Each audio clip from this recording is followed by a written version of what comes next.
children. How are you all? I hope you all are doing well.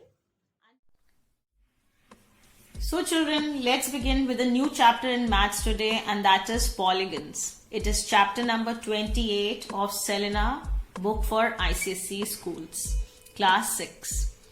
Now children, what exactly is a polygon? When we do a chapter, let's first understand what a polygon actually means. So the first line of the lesson tells, a polygon is such a closed plane figure which is bounded by straight line segments. That means any kind of a figure, children, which is bounded by straight lines is termed to be a polygon. Now over here, look at this picture, children. This is a closed figure. Closed figure means the figure is not open from anywhere. And secondly, this figure is bounded by straight lines. So this figure can be termed to be a polygon. Now, this can't be said to be a polygon, children, because this figure is not bounded by straight lines. The straight line segments forming a polygon intersect only at the vertex. Now this is the vertex, children. Now in this figure, if you look, the line segments are straight, which are only coming and meeting at the vertex, not anywhere in the middle. But over here, these straight lines are also meeting in the center. So this figure cannot be termed to be a polygon. Now this figure given over here is also not a polygon because this and this side are bounded by the straight lines which are meeting at a vertex. Okay. But over here, this is a curved surface. So the curved surface is not a part of a polygon. The last figure is also not a polygon, though it is bounded by the straight lines from all the sides. But over here, the side is open. So this figure also cannot be termed to be a polygon. Now this figure can be termed to be a polygon, children, because this is a closed figure first, and secondly, it is bounded by straight lines which are meeting only at the vertex. Now this is a three-sided figure. We give it a special name to this polygon, and which is termed to be a triangle. Similarly, children, this can be termed to be a polygon, children, because first it is bounded by straight lines, it is a closed figure, and the lines are not meeting anywhere except the vertex. So this figure, which is a four-sided figure and is a polygon, is given a special name as the quadrilateral. Now if it is a five-sided figure, children, this is a five-sided figure, 1, 2, 3, 4, 5. This polygon is given a special name as pentagon. If it is a six-sided figure, children, as the next one is a six-sided figure, 1, 2, 3, 4, 5, 6. This is a six-sided figure, so it is given a name as the hexagon. If it is a seven-sided figure, children, seven sides, so it is named as septagon. And if the adjoining figure has 8 sides, children, it is termed to be octagon. Now these hexa, septa, octa are according to the numbers. Hexa is used for 6, septa is used for 7, and octa is used for 8. And GON is used in all the above names. Coming to certain properties, children. Now one of this property we have already seen in quadrilaterals chapter. If each angle of a polygon is less than 180, children, then that polygon is given a special name as the convex polygon. Remember, in quadrilaterals, it was a convex trapezium or a convex quadrilateral and a concave quadrilateral. Now, if the angle is more than 180 degree, then it is given a name as concave polygon. In a polygon, children, the number of sides in it is also equal to the number of angles that will be formed. Now, as many are the number of sides, that many are the number of interior angle in that polygon. Now, let's take an example of a triangle, children. A triangle is a three-sided figure, so the number of angles inside are 3. A quadrilateral is a four-sided figure, so the number of interior angles are 4, and so on. Coming to the next heading, children, the sum of the angles of a polygon. Now, how much is the sum of all the internal angles of a polygon? Depends upon how many triangles can be formed by the diagonal which is drawn in it. Now, in a quadrilateral, children, if you draw one diagonal, the figure gets divided into two triangles, and the sum of two triangles means 180 plus 180. So, the sum of a quadrilateral, the interior angles in a quadrilateral is 360. Next figure is a pentagon, children, because pentagon, in this, if you draw the diagonals, children, we can see 3 triangles can be formed. So 180 into 3, that is 540, is the sum of the interior angles in a pentagon. Similarly, you can see it for the hexagon, septagon and octagon. There's also a formula that is used in order to calculate the sum of the angles of an n-sided polygon. Now, n means, children, the number of sides. So the sum of the angles of n minus 2 triangles, that means whatever are the number of sides of that polygon, if you subtract 2 and then multiply this bracket with 180, you can get the sum of the interior angles of any number of sided polygons, right? Now, just for an example, children, suppose we want to calculate the sum of the interior angles of a triangle. Now, triangle, we know, children, it is a 3-sided figure. So, our n will become how much, children? 3 minus 2 into 180. Now, when you solve this is 1 into 180. So, the answer is how much is the sum of the interior angles of a triangle? That is 180. So this way, children, you can calculate how much will be the sum of the interior angles of a polygon. Now let's talk about the sum of the exterior angles of a polygon, children. No matter how many sided figure a polygon is, children, the sum of the exterior angles in it will always be 360 only. No matter how many sides that polygon has, whether it is a 3-sided polygon, a 4-sided polygon, a 8-sided polygon, the sum of its exterior angles will always be 360 only.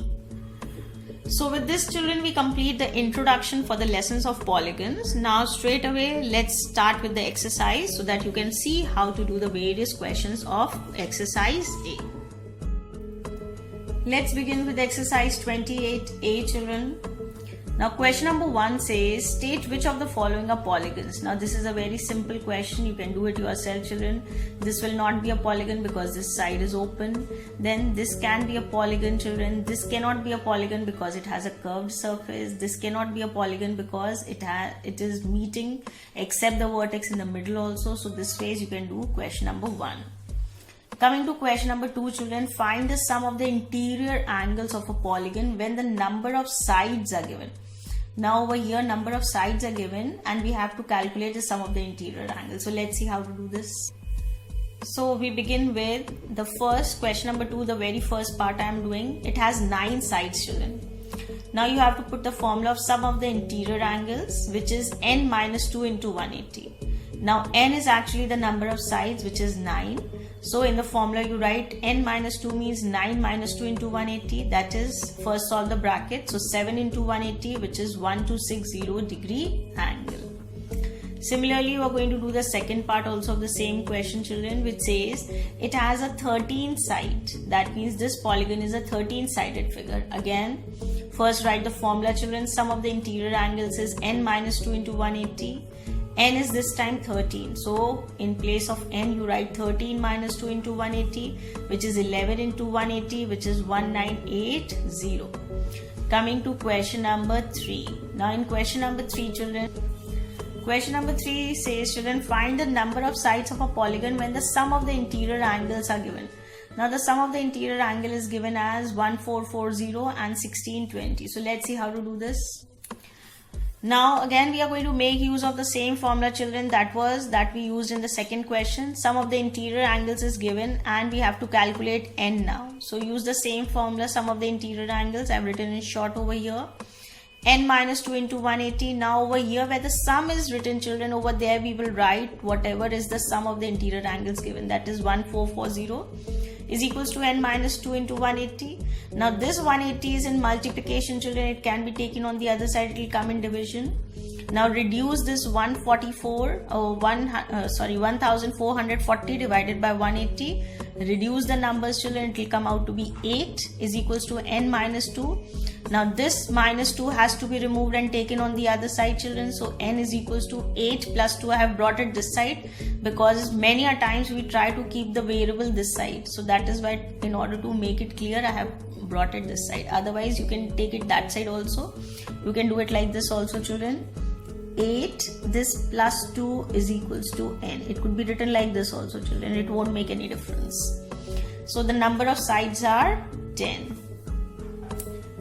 Question number 4 says, is it possible to have a polygon whose sum of the interior angles is 1030? Now we'll have to check.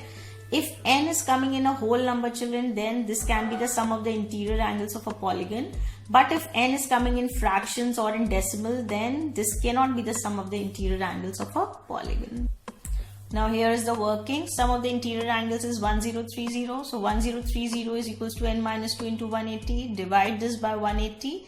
It comes over here only in decimal. That is 5.7 is equals to n minus 2. Now this cannot be the sum of the interior angles of a polygon, because over here only we have got a decimal. And when you are going to add 2 again, it will become 7.7. And the sides cannot be in decimals or in fractions. Question number 5, children. If all the angles of a hexagon are equal, find the measure of each angle. Now it is a hexagon. Hexagon means it has 6 sides, 6 interior angles. So we have to find the sum of, we have to find first the sum of all the interior angles of a hexagon, and then from that we will calculate the measure of each angle. So first we'll make use of the sum of the interior angles of a hexagon. N minus 2 into 180, same formula, children. N will this time be taken as 6. 6 minus 2 into 180, that is 4 into 180, 720. So the sum of the interior angles of a hexagon is 720. Now with this we will calculate the measure of each angle, which according to the question is equal. As all the 6 angles are equal, so let the angles be x each. That means all the 6 angles are x each. Now because all the angles are equal, children, whether you add them or you multiply them, you will write it as 6x. So the sum of all the interior angles should be 720. X is equals to 720 divided by 6. Now reduce this by 6, children. You get the measure of each angle to be 120 degrees. Similarly, we are going to do the second part also, children. Now this time it's an octagon. So you have to first find the sum of the interior angles of an octagon, and then from there you will find the measure of each angle. Now question number 6 and question number 7, children, are the same kind of a question which I have explained you in the lesson of quadrilaterals. And if you don't know, you can see my video of quadrilaterals. I've explained both the type of questions there, so I'm not going to solve it again over here. I'll now move on to the 8th question, children. 8th question is, if one angle of a pentagon is 120 and each of the remaining 4 angles are equal in magnitude, find x. That means all the other angles are x each. We have to find how much is the other 4 angles for this particular pentagon. First we'll find the sum of the interior angles of a pentagon, children, by the formula n minus 2 into 180, that is 5 minus 2 into 180, which is 540. Now only one of the angle is 120 given, children, so that means rest of the 4 angles, if we want to find the sum of rest of the 4 angles, we will subtract 120 from 540. So the sum of the rest of the 4 angles is actually 420 by subtraction. Now let each of the remaining angle be x. You can use any variable over here. I have taken it as x. You can take any variable, children. Because all the 4 remaining angles are equal, so I have taken the sum of the remaining angles to be 4x, which according to the question is 420. So how much is x? 420 divided by 4, which is 105.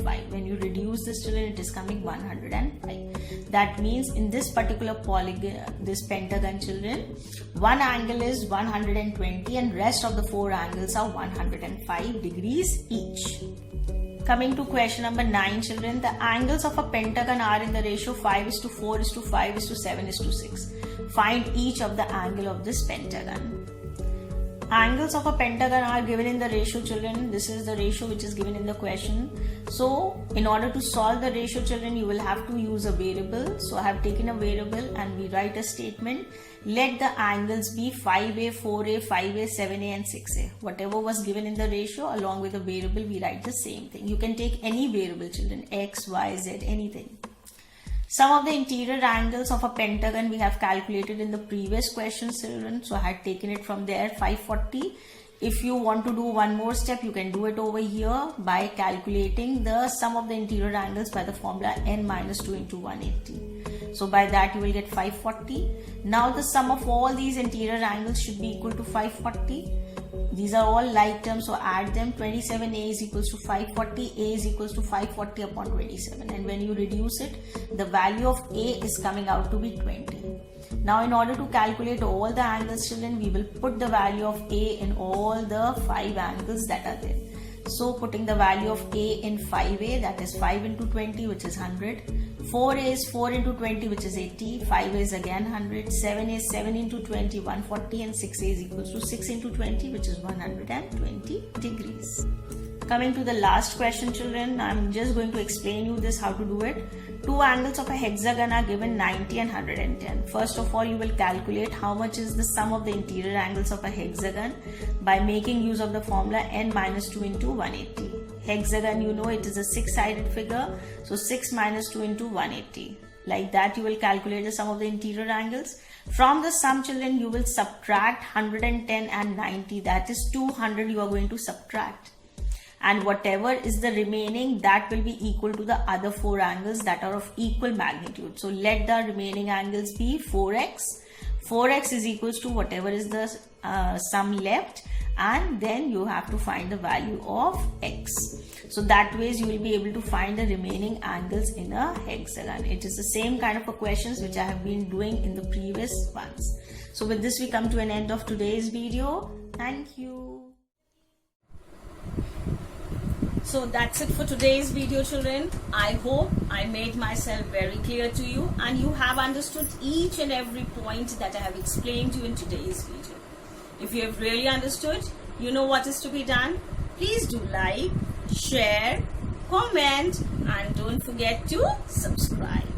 And please hit the bell icon, because after that you will be notified with every new video that I'm going to upload. See you very soon with rest of the videos upcoming soon. Till then, take care. Bye bye.